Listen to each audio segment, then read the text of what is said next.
Welcome. In this video I'm going to show you how you can obtain the matched pairs rank Biserial coefficient for a one sample Wilcoxon signed rank test using Microsoft Excel as an effect size measure.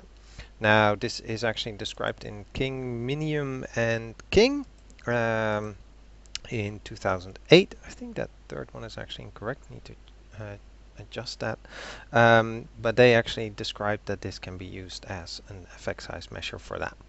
So I have some data in column A and I have an hypothesized median of 2.5.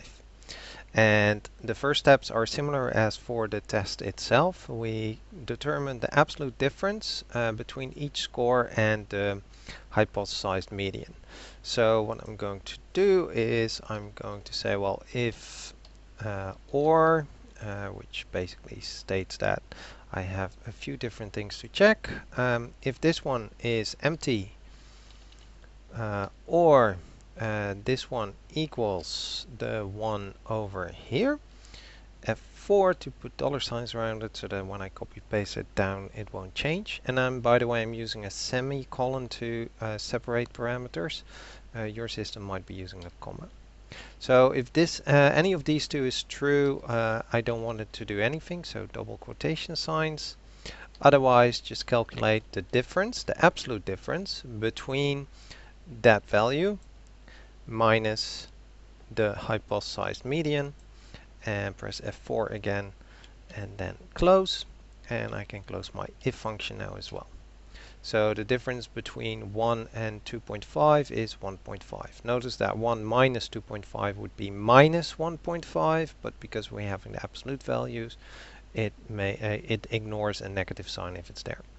I can simply do a Ctrl-C, Ctrl-V down, or double-click on the autofill handle, and with a bit of luck, it now copied it all the way down. All right. The next thing, step 2, is to rank these differences. So what I can do is, again, because I don't want it to do anything if this one is nothing. So if that one's empty, then just don't do anything. Else I can use the rank function, rank average, and then the cell itself, which is this difference, and rank it based on all the ranks, so the entire column B. And I want it to have ascending order, and then close so that the lowest one gets the lowest ranking. So you might see 751 is probably the highest, and let's see here 2 is slightly lower because the difference is somewhat smaller. The third step is to calculate column D, which is to put a -1 if this difference was actually negative and a +1 if it's positive. So again, I start with an if just to check if the cell next to it is empty. If it is, don't do anything. Else, there is actually a function called sign, and then simply do this A2 minus this hypothesized median again. Put dollar signs around it. With F4 you can do that relatively quickly. And this is a -1 because this was smaller than the hypothesized one. And if I copy paste this down, the last few should be all positive.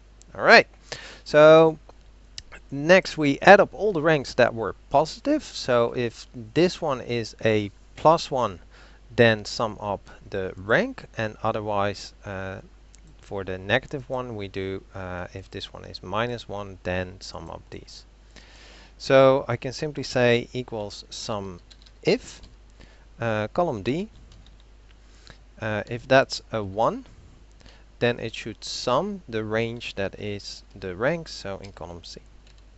And I can do actually a copy paste here, and then instead of doing a 1, I need to do -1. For the negative ranks. So that's these two scary looking formulas. Alright, T is the minimum of these two, so I can simply say equals min and then select these two. And determine the number of non-zero differences, in other words equals the count of column B or C or D. And finally, we can then calculate that effect size. There are two formulas that will produce the same result, a scary looking one and one slightly less scary. Let's first do the scary one, equals 4 times, and then the absolute value, that's those pipes, I think they're called, straight lines. The absolute value equals the t minus, and then a set of parentheses, the two added together. I could have just done a sum there as well if I wanted to. Then divide by 2.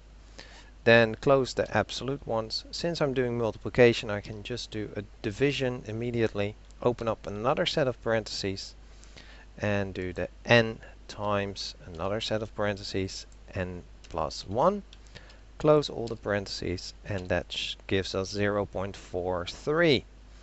Now, a lot faster would have been to use the shorter formula, which equals the absolute value of this plus that, and then divided by the r, which is actually the sum of the two, so I can simply say divided by the sum of these two.